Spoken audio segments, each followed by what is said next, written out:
Thank you all. Hey, my name is Tom Kerfoot. I'm this year's president of the Charitable Gift Planners of Nebraska. I'd like to welcome everybody. We have a great turnout this morning. We've got our friends. How many people are here from Association of Fundraising Professionals? So awesome. Thank you guys for coming down to Lincoln today. And then we have other guests in the room. So we're going to go do self-introductions here in a minute. But we are always looking for new members. So if you are a guest today and you have interest in joining our great organization, the dues are low. So see myself or Sharon back. Sharon, raise your hand. Sharon's our director. You can talk to her about it, and we'll get you signed up. We'd love to have you join Charitable Gift Planners of Nebraska. All right, thank you again. Hopefully we had some good interactive conversations. It is my pleasure now to introduce our speaker this month, and Mike Geis, who has spent more than 50 years helping nonprofit organizations raise more than $750 million through relationship-centered fundraising and thoughtfully structured blended gifts that integrate both current and legacy giving. Throughout his career, which, by the way, was a stop at Children's, where I'm at, he has guided organizations nationwide in campaign strategy, donor engagement, and long-term philanthropic growth. Mike is especially known for helping bridge the worlds of major giving and planned giving, encouraging organizations to move beyond transactional fundraising toward deeper and more enduring donor relationships.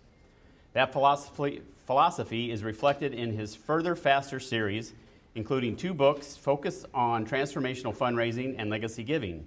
He recently completed a 3rd and more personal work, Cottonwood Shadows, inspired by his upbringing in rural Nebraska. 3 books? You got time to write 3 books? In addition to raising $750 million. That's fantastic, Mike. He is a recipient of our J. Robert Sandberg Award for distinctive service to the planned giving profession and has been named a Fellow of the Association for Healthcare Philanthropy, recognizing leadership and professional achievement in the field. Mike and his wife, Ginny, who is with us today, getting ready to head down to see some family, live in Omaha and are blessed with 3 children and 7 grandchildren. Those who know him best would say his greatest joy is helping others grow, both professionally and personally. Please give a warm welcome to Mike Geis.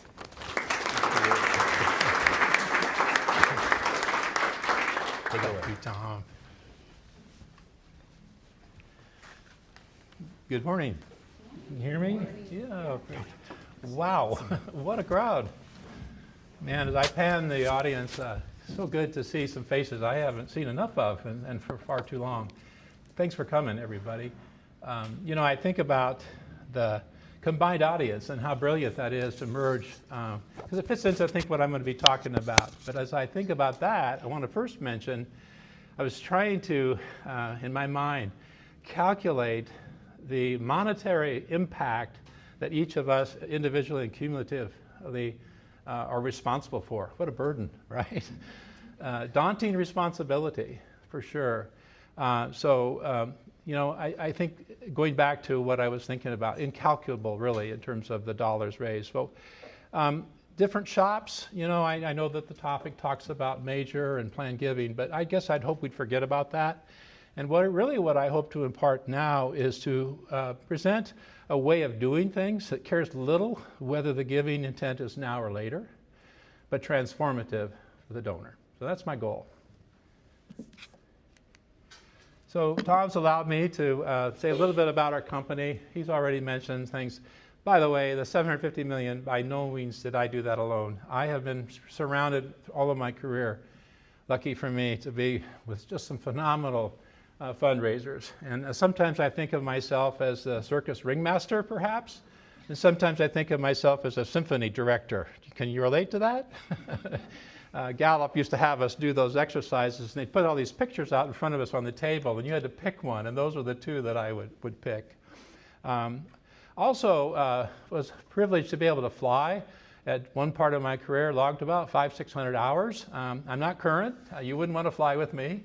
But a lot of what I've tried to do in my books was really compare it to learning how to fly. Learning how to fundraise is a lot like, finding those waypoints, and the straighter you could go, the less this and that, the zigzag, the more comfortable the passages are, the more fruitful the journey. So, but anyway, the services that we are about today, in my twilight years, I say, is really, while I've done a lot of things that many of you are currently doing, and I love that, I think my place on earth, what I have to give, is represented in those logos that you see. There are 3 of them. And the first is a say, and I'm proud that Jenny is here, my partner, my wife, 52 years soon, really was the one who came up with that name. And that's the trademark name for our donor-centered profiling system that we use. It's all about measuring the strength of the connection to the organization, the likelihood of them giving to your organization, and giving that back to you in a manageable fashion. It's been a lot of fun. Say comes from assayer. Does anyone in the audience know what an assayer is? I have a book for you if you know. Assayer? Okay, we'll save the books. Assayer in the mining days was the person the miners went to discern the value of their find. We talk about gold nuggets, diamonds in the rough, that sort of thing. So assay, thanks Jenny again, was the name we picked. Further faster is really, we go to work, we have all sorts of ideas and thoughts about how to spend the day, but if we can spend that day with those who have the greatest likelihood of doing something in the shortest amount of time, isn't that time better spent? And so further faster then takes that and helps you then figure out how do we spend our time. And again, as Tracy so eloquently expressed, is she still here or did she slip away? But when she said we learn from our mistakes, I've been at it long enough, I recovered from them. But the further faster is really a series. It's a framework, moves management, and how that sequentially can result in magnificent achievements for your organization, your donor. The third and last is called Wellspring. Having been a manager through many of my years, worked with lots of fabulous staff. Don't know that I was always the best manager. Still learned. I look back on things I wished I would have done a little differently, right? But I feel like in what I have yet to give, I want to help people, first of all, organizations do a better job of hiring. I was privileged to work with 5 of the top children's hospitals nationally. I was the president of the Omaha Children's Hospital Foundation. I'm crazy about pediatric health care. But what I found at St. Louis Children's Hospital, for example, 4 different managers in a 12-year span. The turnover is awful. So Wellspring is really looking at who are the best hires and then onboarding them to figure out if there are some learning curves or areas, we want to program that. And then lastly, it's looking at crucial conversations. What are the better ways of communicating within the team? A recent study is called Turnover Keeps Turning. It's by Heather Joslin. 51%, over half the fundraisers, will leave their nonprofit within the next 2 years. Did you know that? 30%, almost a third, leave the profession entirely. 61%, 2/3 of them, cited the lack of leadership training as a key factor. So that's in a bundle, and really trying to work with that. So we called the beginning kind of the awakening. What's one thing that everybody in this room has in common? It's the same for every one of us in this room. Any idea? We're all going to die. What is that? We're all going to die. Yeah, true. Anything else? How about time? Time. 1,440 minutes in every day. Okay? I've learned something and going at this as long as I have. The best fundraisers are those that use their time wisely. So part of my mission with you is to, from my mistakes, help you to not make the same mistakes, but to use that time in a more wiseful way. 5 vital elements as they're listed across the bottom: legacy, values, listening, possibilities, and impact. And those are going to be the waypoints of my conversation with you this morning. So it would be fun to spend a few minutes together in those groups just talking about, what does legacy mean to you? What does legacy mean? You ever take time to think about that? I don't know, maybe it comes with being older. But I do find myself almost like streaming thoughts come through my mind sometimes when I'm driving or whatever. And I find myself back at a place where I was or whatever. And I don't know if you have those kinds of things, but it's part of the legacy. And I think each of us in our profession, I hope you leave today giving that some thought. Write down, what does that mean to you? If you're not here tomorrow, what is left from the minds of those who knew you in terms of what you stood for?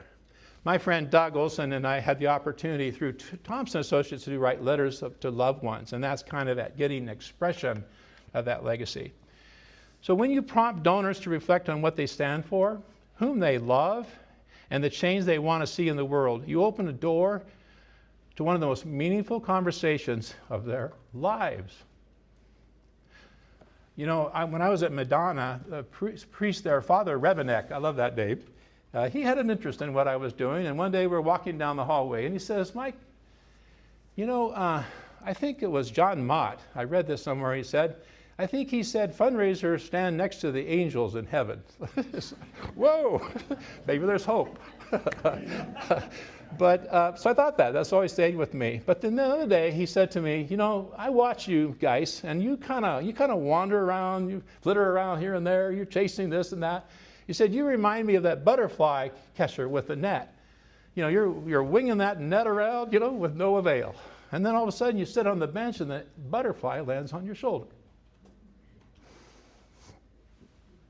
Can we relate to that in our work? So, fundraisers' highest calling, I really believe, is to translate values then into legacy. And we do this not by pitching a giving instrument or reciting tax advantages, and I'll speak about that, by awakening some reflection. I have stories to tell, all of you. I'd love to hear your stories, but these are some of my favorite people because they enunciate or illustrate what I'm trying to get across better than I ever could. Here is Irene K. Lovely, isn't she? I mean, how can you look at that and not just smile and wonder? Is there something that you see in that picture that stands out? Anything at all? What do you see about Irene? It's a little bit blurry, but can you see that? Anything? What is this? Any idea? It's electrical tape. What does that tell you? What does that tell you? She's frugal. Be fruitful. Excellent, excellent.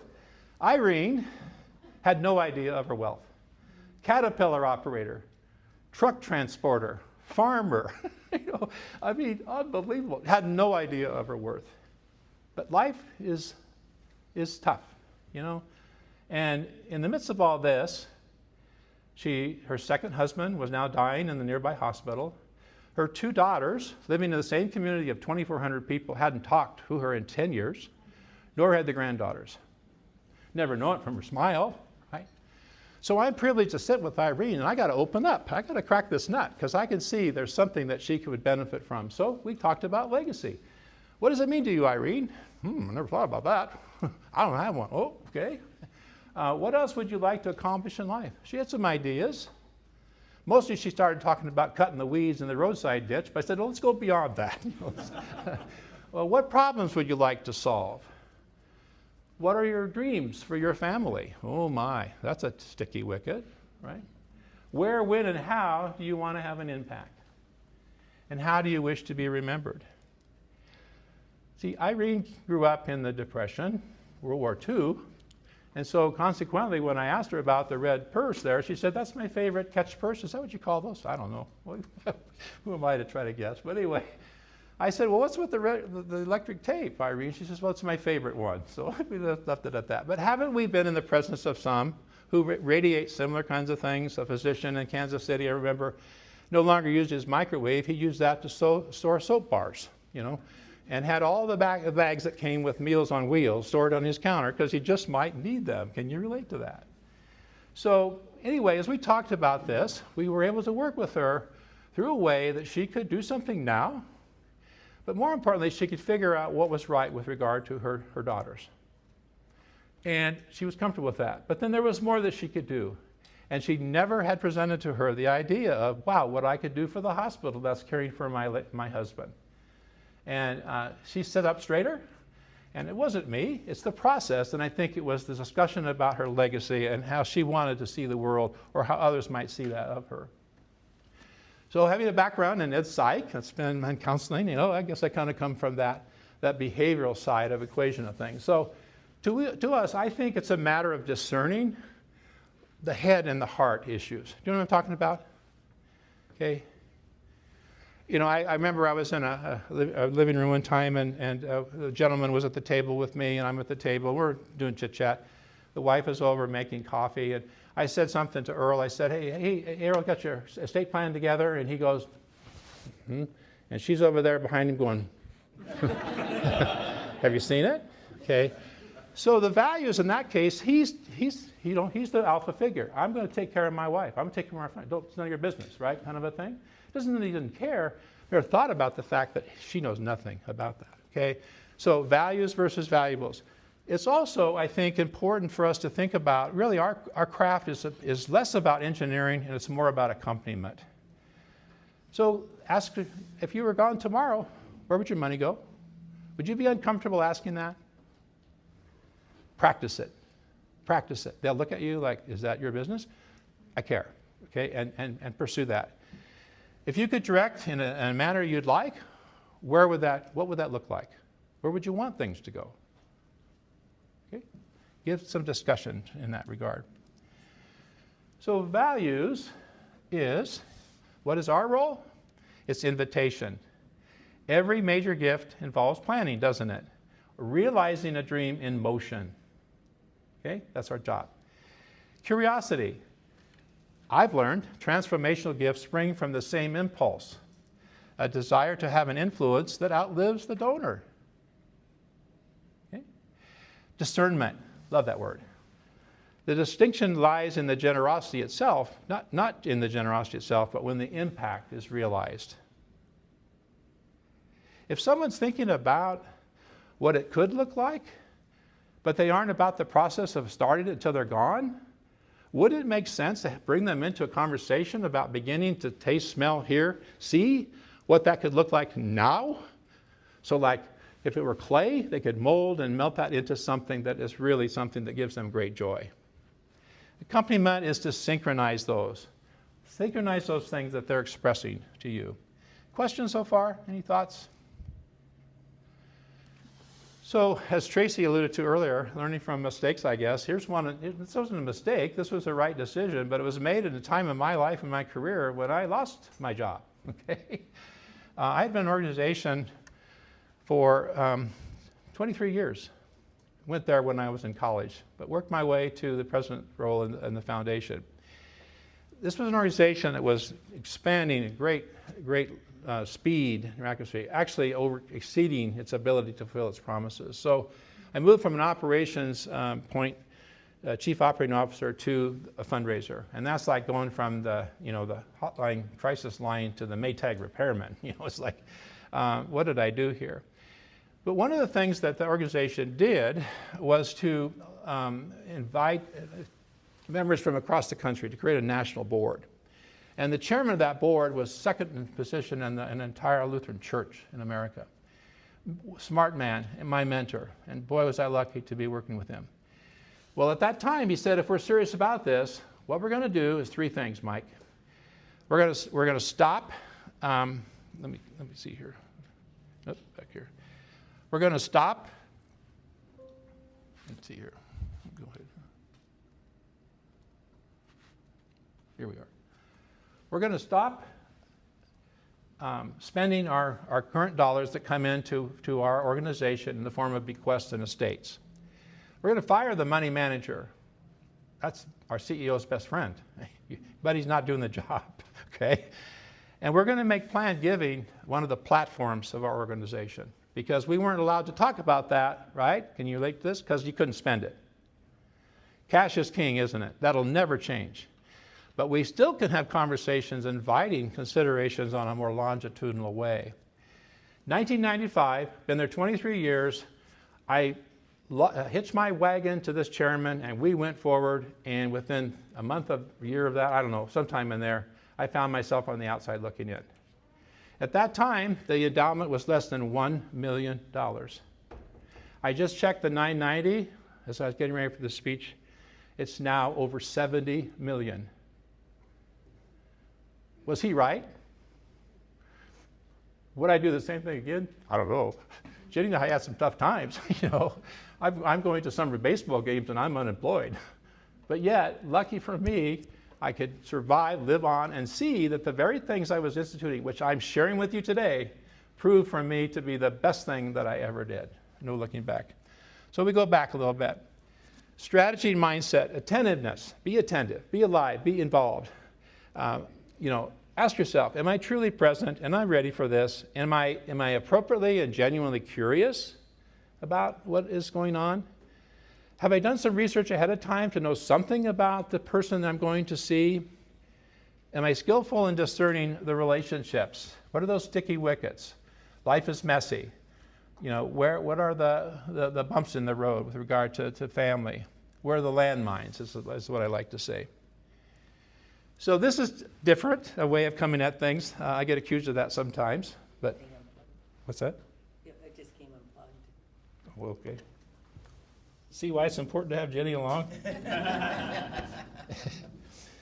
I'm colorblind, and I'm glad we don't wear ties anymore, because I was afraid once in my travels that Jenny would have fun with me and send me out of the house with a tie that would look ridiculous. So anyway, so when my youngest daughter, who we're going to see out in Cheyenne, she's 30-something now, but when she was in 5th grade, her neighbor friend, Caitlin, caught me on the street and said, hey, Mike, would you come and speak to our 5th grade class on Career Day? I said, oh, sure, Caitlin.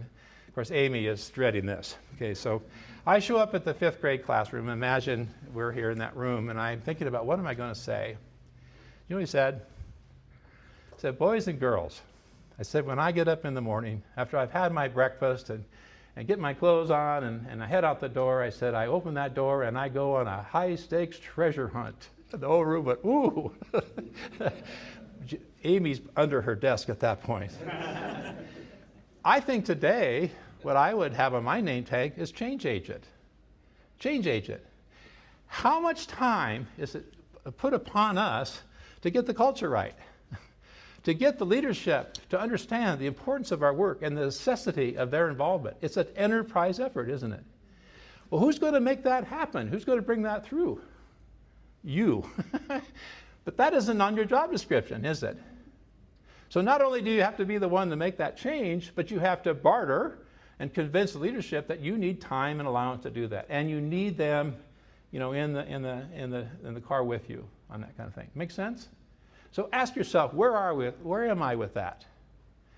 In one of my books, I actually asked the question. It's an inventory, a series of questions you should ask when you're interviewing for a job. And one of the questions is the CEO really involved in fundraising, or did they say they are? And you need to ask others to make sure that what he or she says is the truth. So it's about culture. So our job is legacy focused, but we have to educate leadership. We have to build the endowment culture, and we have to think beyond the revenue. I hope your heads aren't exploding. You can do this. You can do this. So here's your chance to be the difference. All right. I don't know who did that picture, but it's one of my favorites. I find ways to bring that into my PowerPoint. I just think it's awesome. Living on the edge. But we have to dare to be different. We have to see ourselves as change agents. I have literally, sometimes I'm frustrated in my jobs, I'd walk out of the building. Shut the door, I quit. And I turn around and I open the door. I've just started a new job. Change agent. We have to fix our brains. We have to fix our tenure to be able to face the difficult challenges that we're faced with. It's a tough business. So my encouragement is to come at things in a whole new way. Be fearless. And we've already talked about this one, but a real telling example. All happened after I left. But the influence of one person who was credible and who could be convincing in that resulted in this kind of major change for an organization. So, listening and observing. I think it was a Greek philosopher, Zeno, I think. I don't know for sure about that. But he said we have 2 ears and 1 mouth, so we should listen more than we say. So, how good are we at listening? Does our nervousness sometimes make us think that we have to do all the talking? Are we comfortable pausing? Those are things we continually work at and learn. So one of the things that I feel maybe helped me out is this business of clues and cues. Attentiveness is your greatest asset. We've already said that. Donors' homes, offices, and even casual settings give us clues and cues, don't they? Objects, photos, keepsakes. This is behind my desk in my office. I put that before you as an exercise to see, can you discern anything in there about me, maybe Jenny, that might be significant in our lives? Anything? Family, yeah. Our children, our grandchildren, and there they are across the top. But what other things do you see in there? Huh? The bicycle. The bicycles? Yeah. Yeah. Faith. Where's Larry? I'm looking at that. Here? No, the statue in the middle, I can't discern. This one? Yes. That's a dolphin. St. Louis Zoo. St. Louis Zoo, which Doug is now there doing what I was doing, is a favorite passion of mine. I was privileged to work with them for, 6, 7 years. I can't recall now, but yeah, we like animals. So, very good. Point is, every time we go in, we have to have our eyes open. We have to be listening for things that give us immense insight into the people we're spending our time with. So this one is really, I'll call it Grace M. Real story, nothing that you see today is made up, not even embellished, it's from the heart, but the pictures that I draw your attention to would be the car over here in the house, the shoebox over there, and then the quote. So some years ago, I was when I was at one of the organizations, it was Christmas time, and approaching Christmas, and a gift came in the amount of $500 from a woman, and I checked her giving history, and the biggest gift that she had given in 10 consecutive years was like $25 a year. So I called this woman. No one had ever seen or talked to her, and I said to her, "Merry Christmas," and I said, "I noticed your gift," and there was silence, and I thought, what did I do? And then she composed herself and she said, "Well, that was given in loving memory of my husband, Paul. He passed away, and, I'm just really having a hard time. So it's nice of you to call." I said, "Well, you sound like such a lovely person. Would you ever allow me to come see you?" "Well, you do that?" I said, "Yeah." She said, "Well, I live in Burwell." I said, "Well, I know where that is." So on a cold day in February, coldest day on record, I think, I drove there, stopped in Albion to warm my toes, made it to Burwell. And the house on the left is pretty much what I saw. Run down, tired, single home. You wonder, are we at the right place? You ever been there? Okay, went inside the house. Grace was lovely. Immediately we sat down at the round table. Between Grace and I was a shoebox. What's in that shoebox? Stocks. Good. Who said that? I'm so excited. There you go. Thank you. Autographed. So I said, "Well, Mrs. M," I said, "that's an unusual centerpiece." What? I said, I'm goofy. I said, "Tell me about that." Well, she said, "That was Paul's business. He took care of stock. He loved playing the stock market." I see that. Looks like he did pretty well. "Oh, yeah, I think so. He never said much, but I'm lost. I can't touch that stuff, and I wouldn't understand it anyway." So what did I say? I said, "If we can make sense of that, or what's in the box, and make things easier for you, would you allow us to do that?" Guess what? That was the ask. I realized that later. That was the ask.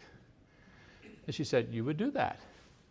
So smarter people than me that were in support of my work were able to go through that box of stock certificates and discern the wealth, which blew Mrs. M away.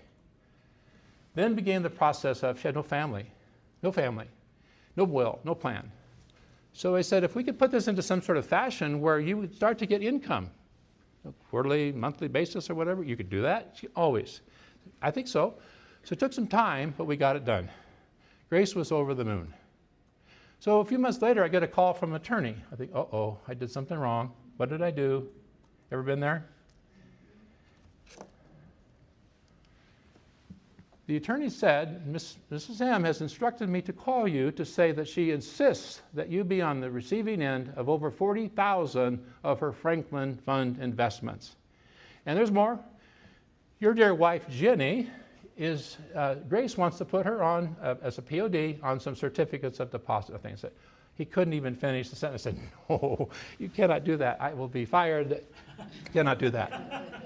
Cannot do that. Well, Geis was not happy. So we figured out a way to compromise. And here's the compromise. Jenny, do we still have those quilts? Oh, I don't think the kids took them with them, but she made 3 quilts for each of our 3 children. So, you know, all I did was say, could we do something with that box? Would that make life easier? I didn't ask her. I didn't have to talk to her about all this technical things, right? I wouldn't know how well I'd do with that anyway. But I could see that she was lonely. She needed assistance. So sometimes we are that change agent in other ways than just our organization. We are that with the people that we encounter, aren't we? Another little story, and I bring this picture forward. We've seen that before, correct? Okay. This is exactly the way Oliver and Gladys looked after I gave my presentation to them. I had just come back from Gordon Caswell and Charles Schultz seminar, 3 days. It was so intense. When I picked up my materials, I remember leaving the room and running to the wall. I just was so, I'll never learn all this. But they said, you know, you got to have all this stuff together. And so I did. I worked really hard. I had a meeting with Oliver and Gladys farmers in North Central Nebraska, daughter in services. Oh man, I had waxed this proposal. It was on a charitable remainder trust. I remember bumping the refrigerator and knocking the handle off this 40-year-old refrigerator. No. You know, not a good start. But I waxed it. I went through this. I gave them 2 or 3 pages of numbers and this and that. And I'm not kidding you. When we were done, that's the way Oliver and Gladys looked. You know, I say, you know, what do I say?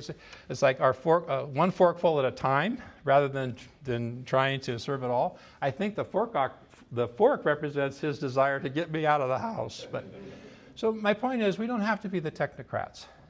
Release or get rid of this thought that you have to know it all. I carried that with me way too long. That's just not necessary. You don't need to know everything. You know, plan giving isn't about mastering the jargon. It's about understanding some strategies, recognizing opportunities, inviting conversation, and then bringing in the experts when needed. Christine, as I talked with you today, you're an attorney, and I heard you told me without even asking. You said, I want to learn more. I want to get more attorneys involved in the field of estate planning. I think that's awesome. You only need enough light for the next conversation. So some of you seasoned veterans in here might take me to task, but I'm the speaker today, so I'm going to share with you what I think are the 5 things that are absolutely essential for you to have in your quiver. You'll give me that chance to do that? Take me to task. Okay. IRAs, QCDs, IRAs, IRDs, IR confused, right? You know, right? Oh boy, the acronyms. So, but know what you can about that. And we're going to go through each one of these, but I just wanted to list them for you. We're going to go through blended gifts. We're going to talk about CRUTs and T-CRUTs. Did I do something? Oh, thanks, Jen. See, I tell you, I just can't even.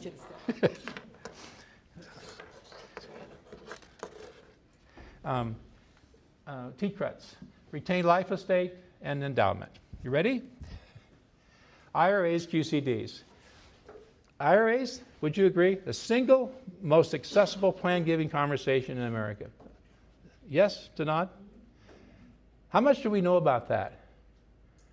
Do we know the different kinds of IRAs and 401ks, 403bs, some of that kind of stuff? I think it's important to learn a little bit about that so you can navigate comfortably in those conversations.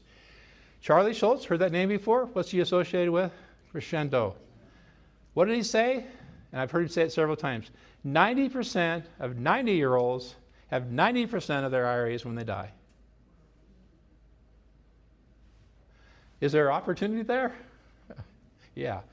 Also, I think Russell James, you can correct me on this, Doug, but I think I heard him say with IRAs, when they're inherited to the offspring, you have a 10-year period in which to expend them. How soon do you think they're gone in 2 out of 3 situations? 6 to 12 months. Very good. Gone. Okay?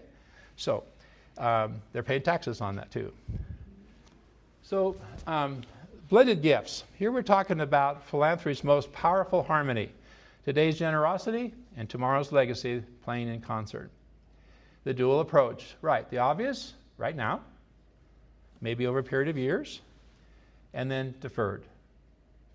something in the will or the plan that completes what it is they put into motion while they're here on earth to do so. Wonderful opportunity for the major plan giving areas to converge. Now, I forgot to say earlier, I recognize some of you shops don't have the privilege of that specialty. I get that.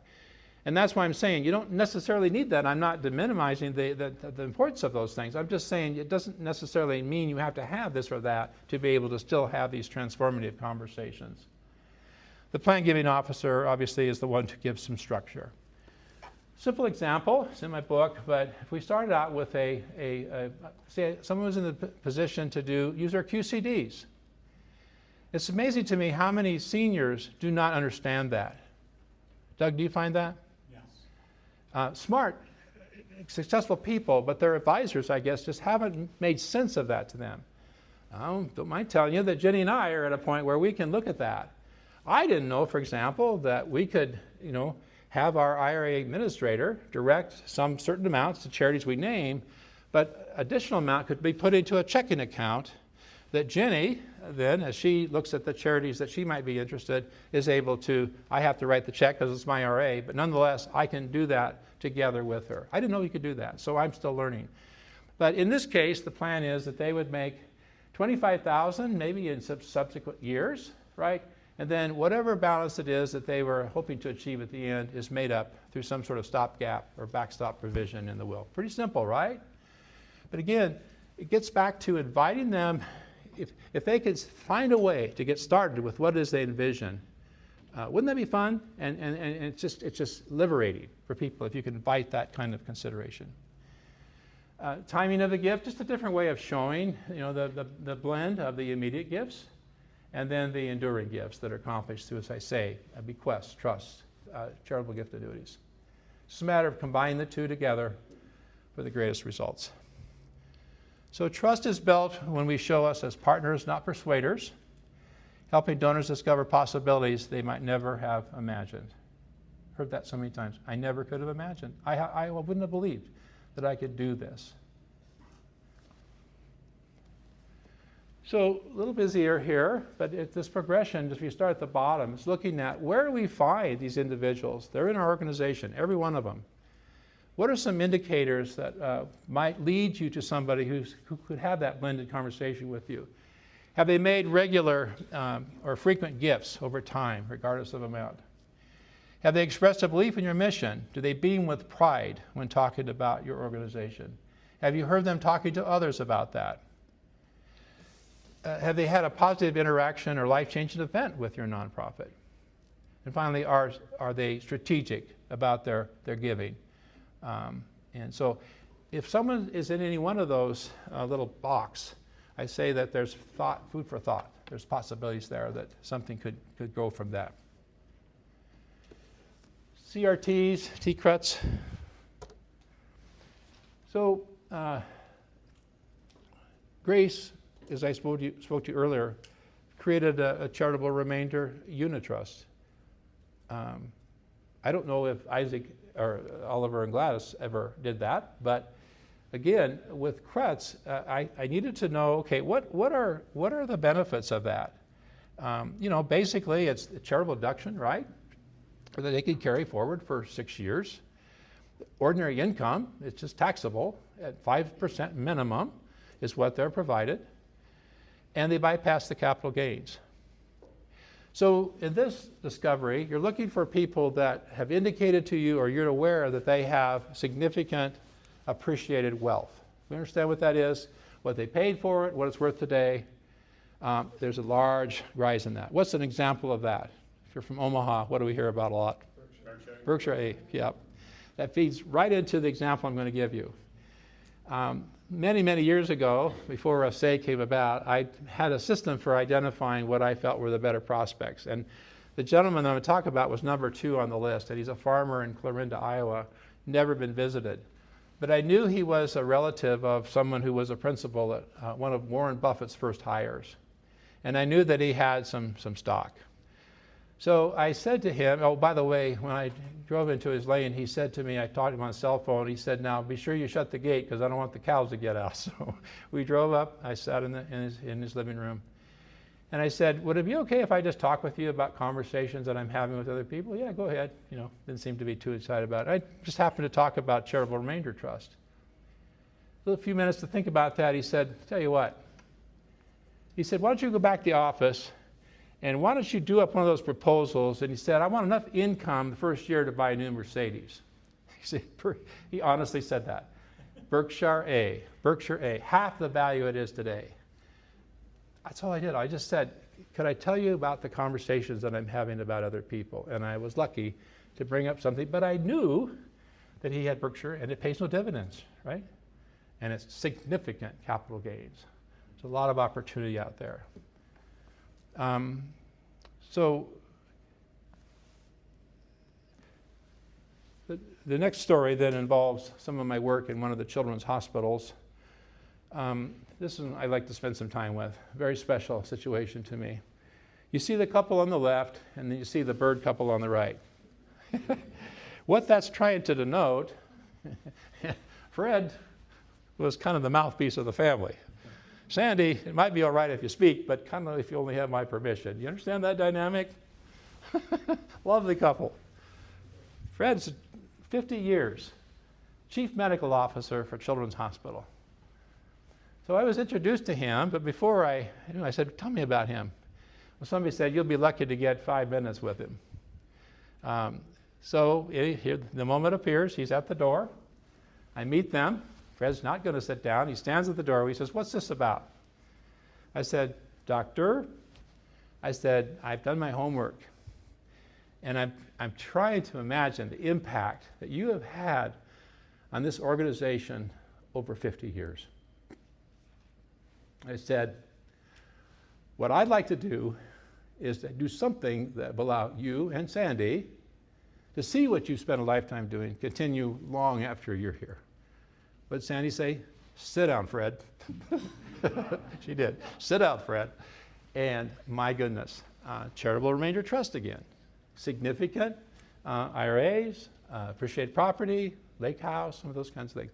They were so touched by this experience, they actually hosted a gathering in their home where they invited their friends to come and hear, and they told their story as an inspiration to others to do similarly. Wouldn't we all like to have some Fred and Sandys in our midst? I think you do. It's a matter of finding them. It's that butterfly net. So Fred, stern, rough guy he was, had a big heart, that head-heart balance. And so the only way that he would do this was that if he could honor his chief nursing officer, Karen. And these were his words. And so at a ceremony, sometime later, it was announced with Karen present that this was their intention. Beautiful. How fun to be part of something like that. Easy work? No. Possible? Yeah. But I have no gift that you do not have. I have absolutely nothing that in this room there isn't equal amounts or more. I promise you. But it takes some guts. It takes some rolling the dice. It takes some planning, discernment, that sort of thing, which we've been talking about. So I wanted to go one level deeper into what I call the T-CRUT. In this case, the T stands for Tim and Tony, but it actually stands for testamentary. Testamentary meaning that it comes into effect when the grantors are no longer here. Okay? The income stream on those is limited to 20 years. So in my discernment, I'm talking to Tim and Tony. They have 3 children. They want to treat each of them equally. They haven't made any lifetime gifts that would cause some balancing to occur when they're gone. But they have some grandchildren, and they want to give something from them to their grandchildren. Not always is the case. Sometimes they give it to the parents to decide. But in this case, they want to be specific about that. So what they did is they decided 10% of their estate, funded with retirement assets, would go into this testamentary trust. So in so doing, Tim and Tony could give 1/3, 1/3, 1/3 to their 3 children, and then this income stream to their 7 grandchildren for 20 years. But this couple was interested in philanthropy, and as important to them as the income was to instill in their grandchildren philanthropy. So the deal was, at the end of 20 years, This principal over here went into a donor-advised or perpetual charitable fund. Every year, those grandchildren have to meet, and they have to decide where that income is going to go. Is that selfish on the part of the grandparents? Is that, what do you think? Well, they can do what they want, but that's their legacy. They had a plan, they just didn't know how to do it. Okay, so anyway, I think it's kind of a neat example of just, you can stretch that income here, by the way, 20 years, you can double the stretch time versus the 10 years they have, which they don't utilize. Okay, say retained life estate. Anyone done one of those? Hey, yeah, okay. Todd, tell your story, would you? Not to put you on the spot, but how'd that come about? Yeah, so it came about from the farmer who was looking to do something for his charity. And so he ended up doing kind of a blended gift, or some outright, he said some of it was annuity, but then he set up a life estate with his farmland so he could continue farming with the charity when he passed away. Beautiful. Somebody else had their hand up. Doug, did you? I worked with a woman elderly woman who had a home adjacent to Peru State College. And obviously the foundation at Peru was kind of interested in that property eventually. Mm-hmm. And she'd been a regular donor and decided that she would establish a life estate, and so kind of an advance on the will is what it is. Very good. Keith, you also had your hand up. I've worked in a bunch, several with farmland, one with a house, and a lot of times it's an interesting, I find it an interesting proposal tool that results in a different gift. But it moves a conversation forward about how do we get something in place now that we can rely on. That's not going to be changed by circumstances, and it seems to me a lot of times those conversations have led to other gifts when you explore the details of why someone might not like it, but it's really, I think, a great tool to advance a conversation. Could everyone hear that? Yeah.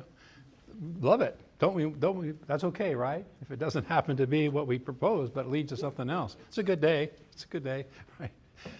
So retained life estate. Sometimes the most meaningful gift a donor makes is one that they continue living inside.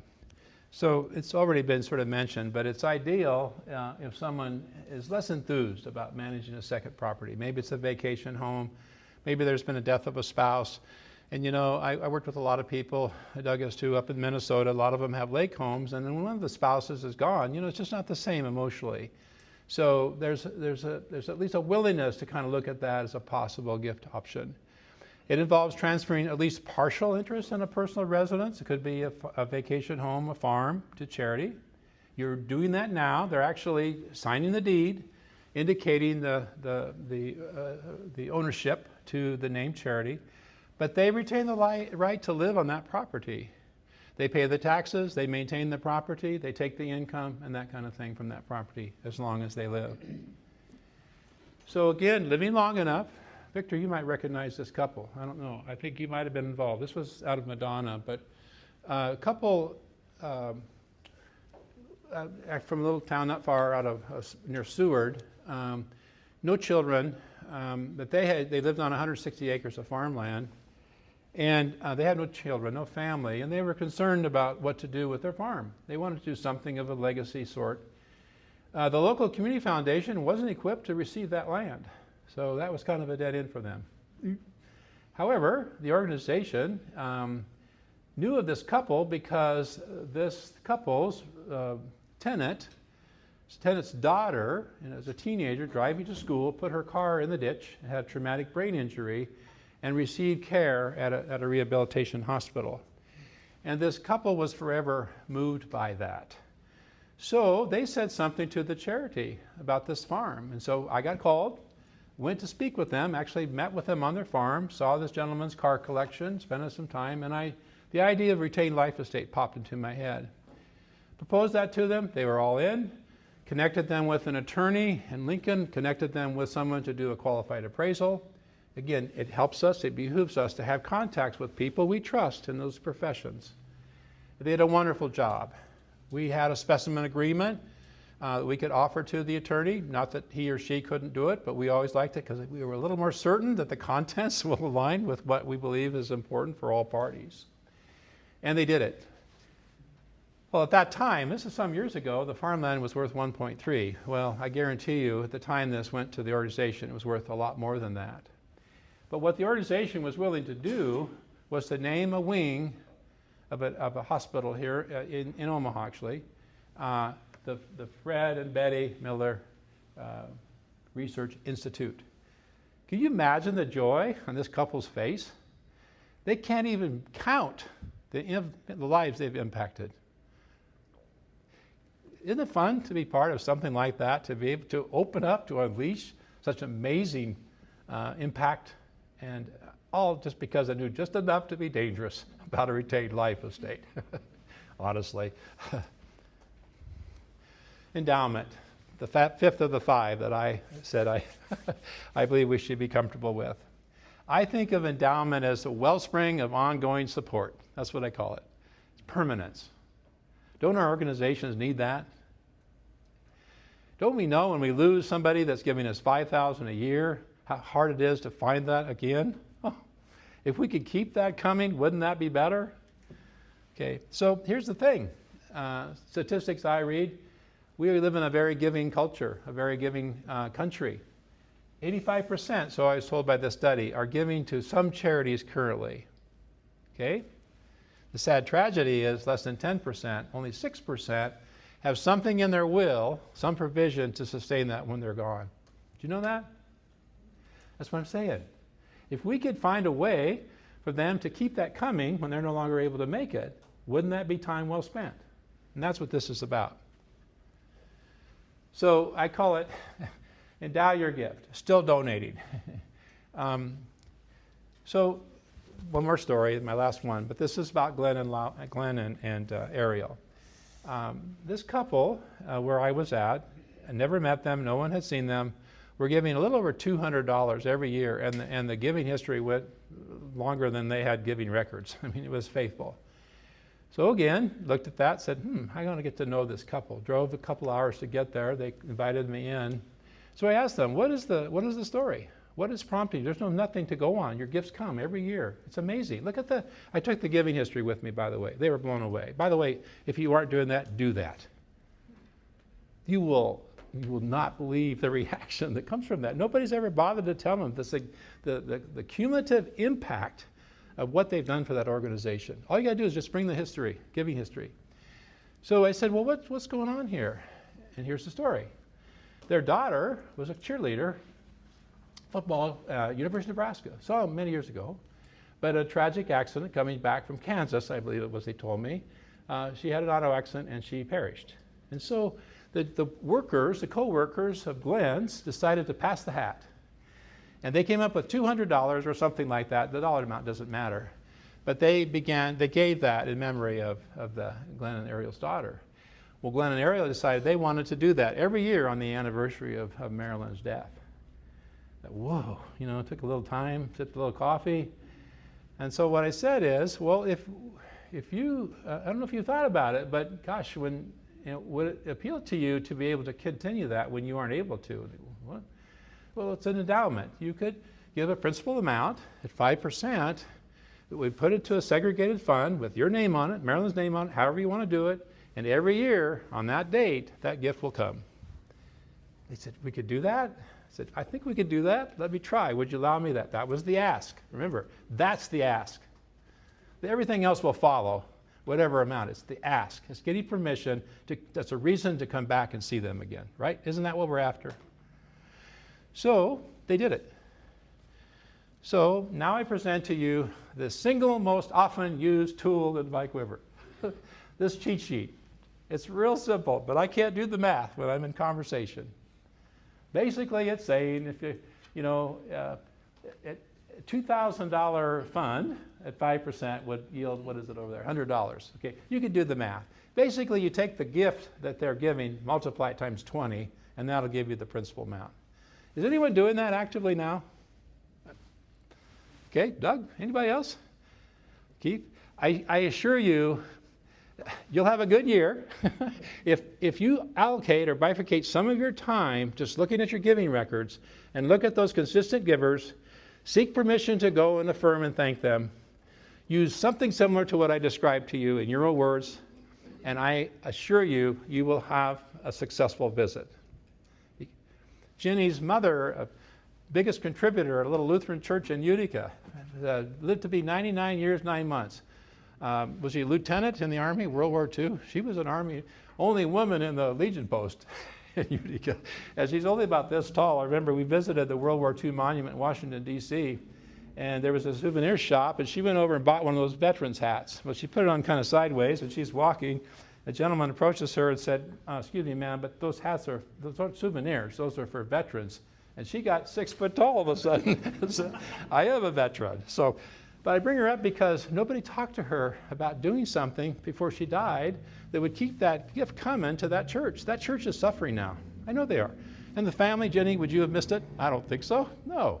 You'd have probably been just as happy as she was to see that, but nobody talked to her. Anyway, I made my point. So finally then, as we kind of bring things together here, let's think about the impact. Think about the cumulative impact that you make each day, each year, in your career. Put some thought to that kind of thing. And think about the opportunities that are ahead for you. But this business of thinking major plan giving, I would encourage you to stop siloing it. It's important. I'm not minimizing the significance of both. We need people. In fact, the first time I think I was in this room was to sit here and hear Bob Sandberg talk about things I thought I'd never understand, But here I am talking today. I don't know, can't hardly believe it. But donors are already thinking holistically, right? It needs to be future integrated. Okay? We have to think longitudinally in terms of our work. Transformational philanthropy requires integrated thinking, going back and forth between, and it belongs in every single donor relationship. So in the end, our work, as I've said, is not about transactions, not that they aren't necessary and they happen to conclude. It's about helping people discover that their values can outlive them. And it's about teamwork, two distinct disciplines working in harmony. So as an adult learner, I find that we can still learn. In this case, I'd like to feature my grandson, Bridger, named after Jim Bridger, the Wyoming fur trader. We're going to Cheyenne to see Bridger here in a little while. But he's on the right, his buddy, Easton. They had a shovel. And I think this is the best example of teamwork, because teamwork makes the dream work.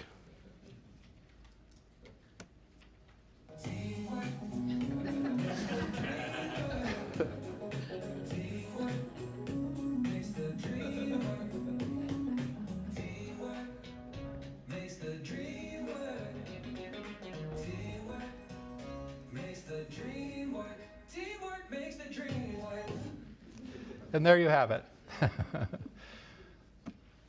That's it. Whoops, sorry.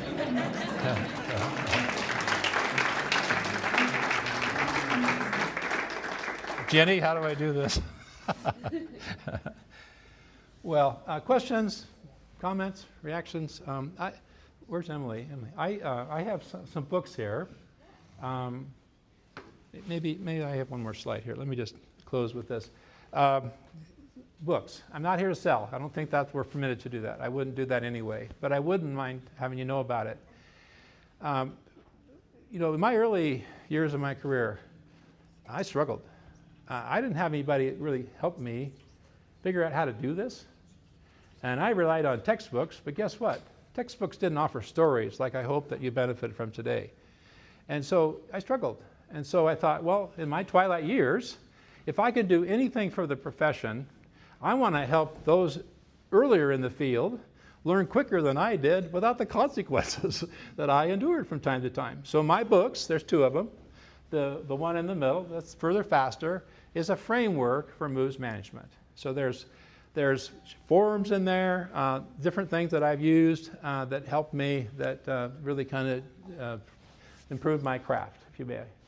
The second book over there, Further Faster, it's a legacy giving framework for enduring philanthropy. That's really the subject matter of a lot of what we discussed today. So if you're interested in them, they're on my website. I have some. I didn't even put it up there, so not a very good salesman, I guess. But I could happy to talk with you about that later. But my third book is really it's called Cottonwood Shadows. Tom mentioned that, but it's about growing up in a small rural community, Beaver Crossing. Ever heard of Beaver Crossing? Small town, but you know, it's goofy stories like me, you know, in a little town back in the day. You know, we went into the filling station with the car, you ran over the dinger cord. What happened? They came out, they cleaned your windshield, they checked your tires, they filled your car up with gas, checked your oil. When I'd come in on my bicycle, they'd do the same thing. They'd clean my bike mirror, they'd check my air pressure. It's just goofy stories like that. But I feel like we have a responsibility in terms of our legacy to leave that next generation some idea of what we went through. So that's kind of the tone of, I guess, my writings and what I love to offer. So, Keith? When I started working at the foundation, the first gift I did there was a charitable remainder trust with someone in Beaver Crossing. Wow. Yeah. So Other questions? you Yeah. must have left the ideas pretty well. Tom? Yeah, Mike, going back to the, when you were talking about the IRAs and the QCDs, you had mentioned that the people that host the IRA could send a contribution to an organization, or you had a checkbook. Are you referring to a charitable checkbook or a donor advice fund with another organization, or is it housed in that organization? Great. Yeah, right here, that question, yeah, Tom's question is that checkbook process I was talking about. It is held with the same IRA administrator. Okay. They're managing that and that kind of thing. But the allocation we make once, whatever isn't given directly by them, stays there, that we have the ability to do so. I hadn't seen that before. That's quite great. Emily? I drew some names. Pardon me? I drew some names. Oh. Want some names? Yeah. Right away? Yeah. Okay. I let co-pilot do it. Scott Sievers. Hey. Okay, I have to, adhering to the policies, I'm not selling. These have a not for sale, resale badge on them. These were manuscript proofs, so but they're the same content. God Not must enjoy. have known I was going to get this because I was just in Beaver Crossing Oh, my. 2 days ago. Is So- Amy Kizzle here? Who? No, but I'll take it under Yes. Who is it? Project Harmony. Oh, great. Hey, okay. There you go. Thank you. Have one more? And then Victor. Victor. All right. And I don't have a pet beaver. Thank you very much. Mike, can I give a testimonial? Yeah, sure. So, if any of you are applying giving, even if you're not, I remember when I got started, there was this huge, big blue book Bible called, what was called the Bible, the Plain Giving Bible, I think. It was huge. And I read it because I was interested. It was very fascinating. Not really. This is it's a condensed version. And I just like that even after the number of years some of us have been doing this, that we still have that constant, never-ending improvement to want to learn. And I dog tagged, I yellow marked, I even like the different things that you said that are made easy to use. So it was helpful. I appreciate it. I think some of us who've been around, reading it, who've been around this long, I think especially if you're new, it's a really easy guide to have at your disposal. Thank So you. get on that website. And Thank you, Jeremy. purchase. Can I just say one thing? Jeremy doesn't know this, but someone emailed me after he had given a speech to a large audience and said, Jeremy mentioned your name in the presentation in the context of further, faster. That's my theme. And that's the name of our book. So it stayed with me. So thank you, Jeremy. Are you a paid spokesman or? Just checking. How many points do you get on sales? We have any further questions for Mike? Let's give him a big round of applause. Thank you. Thank you. Thank you. Thank you. Again, thank you for attending and thank you for all the guests that came today. We will be taking July and August off, and then Jeremy and Matt will host us back at Boys Town in September. And we will have Thomas Kelly, who has received his JD from the University of Wyoming in 2001. He is the Assistant Vice President and Fiduciary Services Coordinator with Farmers National Company Energy Management. So he has 26 years of fiduciary experience managing specialty assets located throughout the United States. His topic is going to be when gifts get complicated, specialty asset management for nonprofits. So he just presented this topic to the charitable gift planners in Houston, Texas. So he's coming to us from Oklahoma City. So please put that on your calendar. Love to have you back out in September, and make sure Sharon's waving at me. Turn your name tags in. She just bought these magnetic back ones. So thank you all again for being here. Thank you again, Mike. Appreciate it. Have a great weekend.